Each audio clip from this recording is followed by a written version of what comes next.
Imagina esto. Eres un campesino en Hispania. Te despiertas una mañana de verano como cualquier otra. Vas a tu campo, haces tu oración, hablas latín mezclado con palabras germánicas, sigues las leyes del rey Rodrigo. Pero antes de que acabe el año, todo eso habrá desaparecido. Las banderas, las leyes, la religión, incluso el idioma. Y no es porque haya habido una guerra larga o un sitio prolongado. No. Fue casi como si el mundo cambiara de manos en un abrir y cerrar de ojos. Esto no es solo una invasión. Es el principio de una de las civilizaciones más fascinantes de la historia europea. Esta es la historia del amanecer de Al-Ándalus. Tiempo para la historia. Antes de que lleguen los invasores, Hispania ya estaba rota. El reino visigodo, heredero del Imperio Romano en la península, llevaba décadas tambaleándose. En teoría, era una monarquía sólida, cristiana, con leyes escritas como el fuero juzgo y una nobleza poderosa. Pero en la práctica, era un avispero político. Cada muerte de un rey significaba una guerra por la sucesión. Cada noble aspiraba al trono, y los obispos no se quedaban atrás. Rodrigo, el último rey visigodo, no era aceptado por todos. Su subida al poder fue polémica. Los hijos del rey anterior, Witiza, lo consideraban un usurpador. Y eso fue el principio del fin. Porque lo que vino después fue una traición que cambiaría la historia. En el norte de África, al otro lado del estrecho de Gibraltar, los musulmanes ya habían conquistado todo el Magreb. Bajo el mando del califato omeya, su expansión parecía imparable. Y fue entonces cuando surgió un nombre que pasaría a la historia: Tarik ibn Ziyad. Tarik era un general bereber. No un árabe de Damasco, sino un hombre del norte de África, acostumbrado al desierto, al combate y al cambio. Y él fue el elegido para cruzar el mar. En el año 711, con apenas 7000 soldados, desembarca en lo que hoy conocemos como Gibraltar. De hecho, el nombre original viene de Jabal Tarik, la montaña de Tarik. Se dice que al llegar, quemó sus propios barcos. Porque no había vuelta atrás. Era victoria o muerte.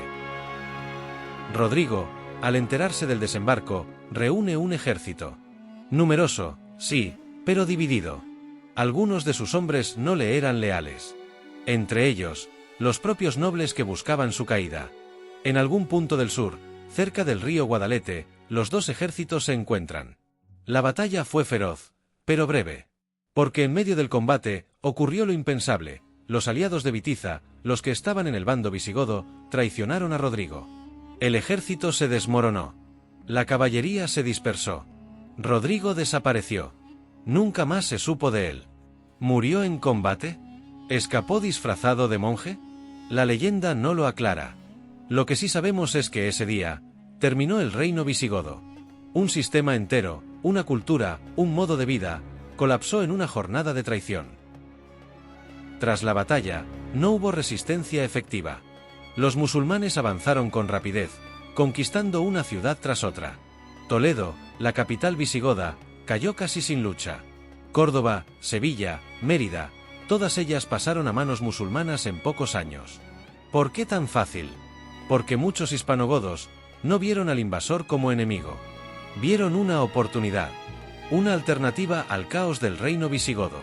En 716, apenas 5 años después del desembarco, el califato declara oficialmente a Al-Ándalus como una nueva provincia del imperio. Y así, la península ibérica dejó de ser visigoda para convertirse en omeya. Pero aquí viene lo más interesante, porque Al-Ándalus no fue una tierra solo de conquista, sino de convivencia. Cristianos, judíos y musulmanes vivieron juntos, aunque en un delicado equilibrio. A los cristianos se les permitió mantener su fe, sus iglesias, incluso sus obispos, a cambio de pagar un impuesto, la jizya. Los judíos, perseguidos por los visigodos, encontraron un espacio de libertad relativa. Y en las ciudades surgieron cosas increíbles: escuelas, bibliotecas, jardines, baños públicos. Córdoba llegó a tener más faroles que París siglos después. Y en ese crisol de culturas, nació algo nuevo. Ni visigodo, ni árabe. Algo único. Algo andalusí. Al-Ándalus floreció. No sin conflictos, claro, hubo rebeliones, guerras civiles, batallas con los francos en el norte. Pero también hubo filosofía, medicina, poesía, arquitectura. La mezquita de Córdoba.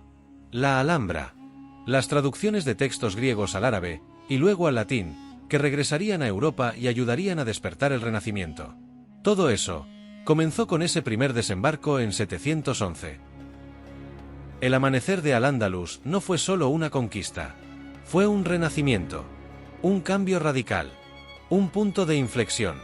Y aunque aquel mundo ya no existe, su influencia aún vive entre nosotros, en nuestras palabras, nuestras ciudades, en nuestras ideas. Así que dime, ¿fue Al-Ándalus una ocupación o una transformación? ¿Qué crees tú?